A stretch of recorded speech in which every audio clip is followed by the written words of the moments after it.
Okay, my name's Zakashi, guys, and in this video here, we are going to be looking into some characters that released in Dragon Ball Legends, and people thought they weren't going to be good, right? They had some time in the game, people thought they weren't going to be popping, and then little behold, you know, they became the most powerful units in the game. If you ran into them, you're like, damn man, why are they doing this to me? They're not meant to be good. I thought they wasn't good. And all of a sudden, they're a top 5 unit. It's crazy. It's actually crazy. But there are a couple units like that in the game, and it's probably a couple you're already expecting. But we're going to get into that in this video. Hopefully you guys are going to enjoy this video. If you haven't already, make sure to press that subscribe button, man. We're on this grind to 40,000 subscribers. All my social media is going to be on the bottom of the screen. This is the YouTube channel. We've got a Twitter, Twitch, Reddit, Instagram, and a Discord link all in the description below. So make sure to check me out on all of those, man. But yeah, I'm not going to hold you guys up any longer. It's going to be interesting. Let's get into the video now. Have to mention this guy first because this guy, I actually hate him.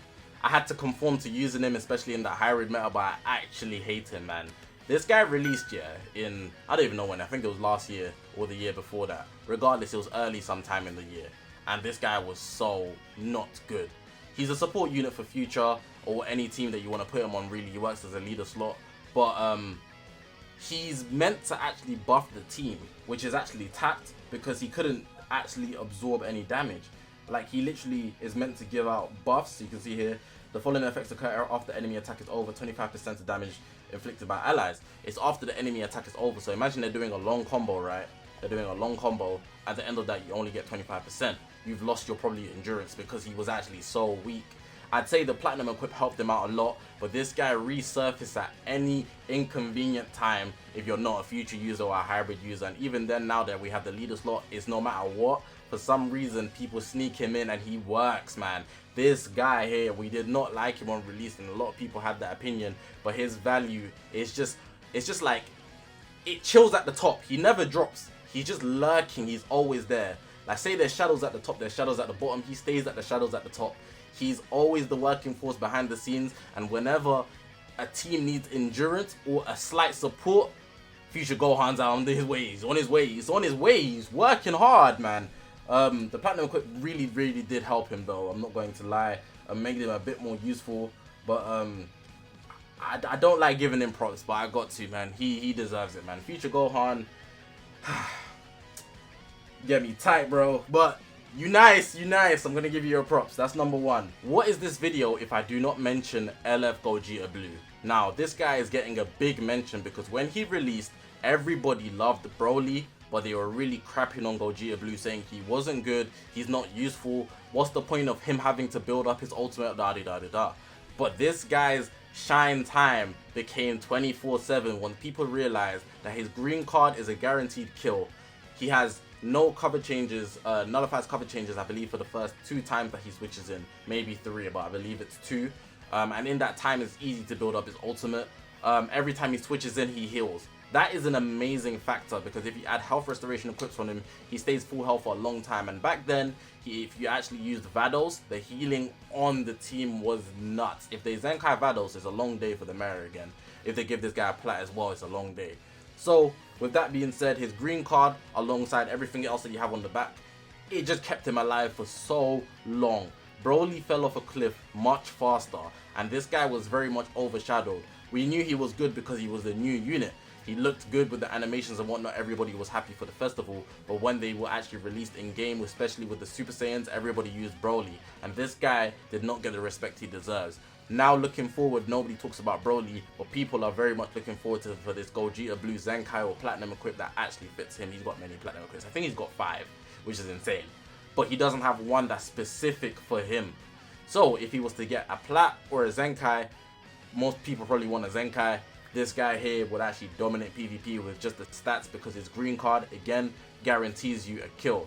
Now, the only thing that I will say that his green card is only for really high skill ceiling players because it's a high risk, high reward play. Even though you do get sustained damage card, I believe, when you pop the green card if you don't land it. Let me just confirm that. Let me see. Reduced damage received, so it's not sustained damage card, my bad. Reduced damage received for 30%. By 30% for 5 timer counts once you press it. In case you do miss it, it's still not enough to keep him alive past that at this point, but back then it would help out quite a bit. But if you land the green card, the reward is so high, it's nuts. If you miss it, you're going to lose priority, you're probably going to get killed. I'm not going to lie, maybe rush, but if you land it, It's very, very rewarding, guaranteed kills, and he deserves to make this list, man. Shout out Gogeta Blue, he's number 2 on the list. Now this one here, if you recognize it, too late now. But we got Ultra Super Vegito now. Not so much as anybody else that might be on this list, but the big reason I'm mentioning this guy is because the fourth anniversary wasn't going the greatest in a lot of people's opinions, and then they dropped this Ultra here as the 3rd unit for the 3rd part on his own. They don't drop Ultras with anybody else. But what really blew people straight away was that he was a defense type. Now him being a defense type really made everybody think, oh, what the hell, he's a defense type? That ruins everything. Like, why do we want a defensive fusion warrior? Blah, blah, blah, blah. It really just made things like, oh, what? And he was yellow, so everybody said, oh, he's MUI Goku food. But he proved himself not to be, because he can go type neutral for his green card. He actually has his gauge, which actually counters blast attacks, tap attacks, literally from long range is very, very useful. From that he gets no cover change, nullifies cover change. And the big thing about his kit, more than anything else that I've mentioned, is literally the fact that when he actually hits you with a strike or blast, he's consistently building up sustained damage up, making it so that he does more damage to whoever he's attacking, and that sustained damage up stays on the enemy and can be used by anybody else on his team, overall making his whole team, and especially him, do more damage, and it makes his ultimate hit like a nuke. Now even in this day and age with Ultra Gogeta Blue, his value has literally just gone up because he is one of the strongest yellows that counter that purple, which is the best in the game. So I feel like he's really deserved what he's actually lived up to. He really, truly, he was very much quite slept on, but obviously he's the Ultra, so I'm not going to act like nobody wanted him. But the general consensus of what his value was very much wasn't as high as it should have been. And definitely I will say, with Cooler releasing the literal antichrist of Super Saiyans here, it gave this guy a hard time, but we're gradually getting to see that a lot of people actually like Ultra Super Vegito and see the value in his kit. Let me know what you guys think about this one. I, as a Fusion main, obviously, I've seen it and I used them since, so I can see his value and how people have perceived it. Maybe you might say I'm a bit biased. I totally respect your opinion, but I'm saying this, in my opinion at least, from a place of non-bias, from the fact that I used them consistently, and there was a period of time where he wasn't as useful. Like I said, Antichrist Cooler literally just locking in neutral to Super Saiyans was quite a hard time. But no Vanish Recovery as well, the main ability, tough, very, very tough. So yeah, that's all I got to say. Like I said, not so much as anybody else, because he is a Fusion Warrior at the end of the day. He's gonna be an Ultra, he's an Ultra as well, so he's very much hyped up. But again, he feel like he wasn't as overpowered as people might have thought him to be, and people are seeing that now even with him off the boost. My boy Rose, defensive menace. This guy here, scary, I'm not even gonna lie. He got a Zenkai, right?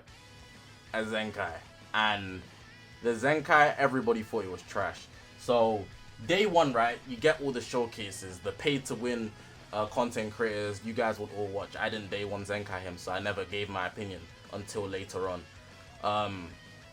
I would say building up until everybody got him Zenkai 7 for the free, everybody thought he was trash, and I'm going to pull myself in and take accountability. I was one of those guys. But you get the day one showcases, and because there's barely anybody using him, you can only take the teams that the day one people that Zenkai 7 him will build. So there's not a general consensus of just everybody doing it for the free and having like opportunities to build different teams and try things out.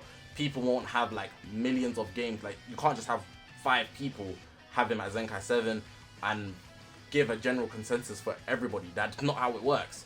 So when he got to Zenkai 7 for everybody for the free, because Zenkais are free now, a lot of teams came out that really proved his worth, alongside with Trunks and Vegeta drop in with Zamasu, the future banner of the fourth year of Legends Festival 2022. It really changed a lot with how this guy was perceived. He is tanky.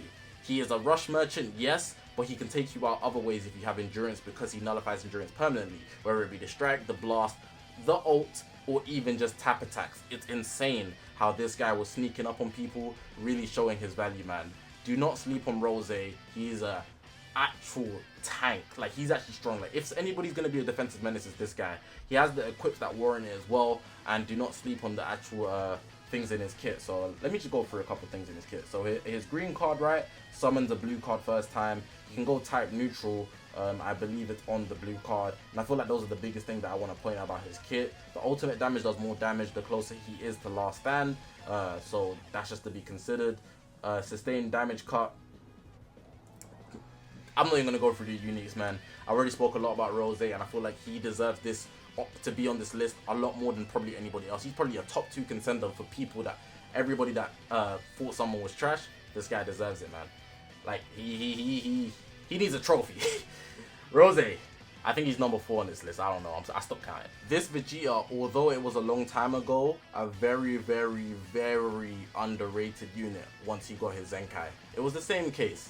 Everybody literally thought he was trash until he got to Zenkai 7 for the free. Once everybody in the whole Legends population has done it for the free, you really get a genuine feel of what teams he can work well on and how valuable he is. On the cover change, he's literally a defensive menace.